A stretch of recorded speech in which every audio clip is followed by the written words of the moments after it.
People booed me for years, and it didn't bother me because I booed them, if you ask me. Knock them out too. I mean, I was an angry guy. Then you get a chance to live, that second chance to live, and you found out the greatest invention ever were human beings.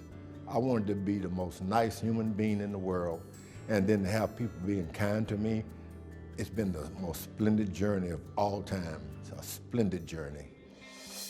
Boxing legend George Foreman has died.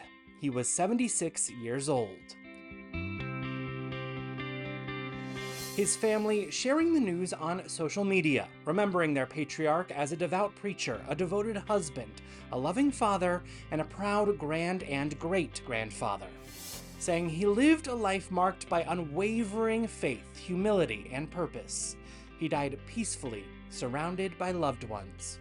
Growing up, were you fighting just to survive? Because you had a fight or two growing up. Yeah, I had a big attitude. The family had a hard time accepting me, even my family, so I fought to be one of them. Then you fight on the street to make certain that you could go home, walk home without people beating you up. Then you just fight to get enough to eat. It was all about fight, all until I found my religion. George first burst into the boxing scene at the 1968 Mexico City Olympics, taking home a gold medal for Team USA. Doc Broders, my original coach, said, you stop fighting in the streets, get the chip off your shoulder, you can be a gold medalist. And I just took him up. I tried to hide from him, but he insisted that I stick with boxing. Winning that gold medal, man, it was an impossible dream. When I got that flag, I wanted to make certain everybody knew where I was from. I didn't want them thinking I was, because in the Olympic Village, you run into a guy that looked just like you and speak another language. I said, I got to show them I'm from America, so I waved that flag. I was so happy, the proudest day of my life. 5 years later, George scored his first pro title after defeating heavyweight champion Joe Frazier. They hear him. Down goes Frazier. My last name is Frazier. My father is a cousin of Joe Frazier. Smoking Joe Frazier. He was known as the Giant Slayer. And so that was the only time I'd gotten into the ring that I was afraid. I won that fight, I was shocked. The next year, Foreman took on the legendary Muhammad Ali in what would become one of the most memorable boxing matches of all time, the Rumble in the Jungle.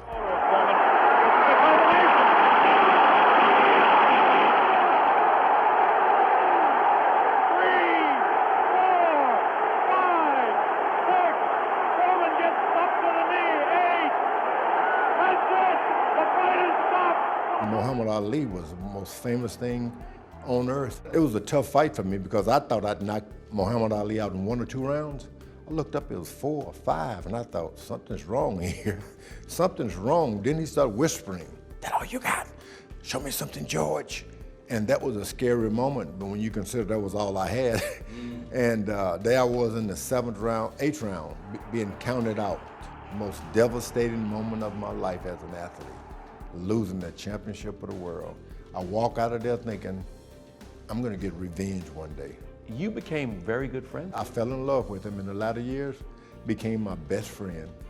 We chat, talk, and he still try to make fun of with me. I'm gonna beat you. It was a competitive thing, but that's the most lovable person I ever had in my life, Muhammad Ali.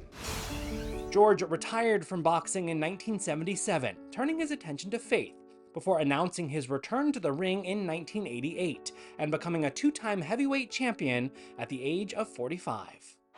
Champion of the world! His boxing comeback made history, and in 2023, George brought his story to the big screen, executive producing his own biopic, Big George Foreman.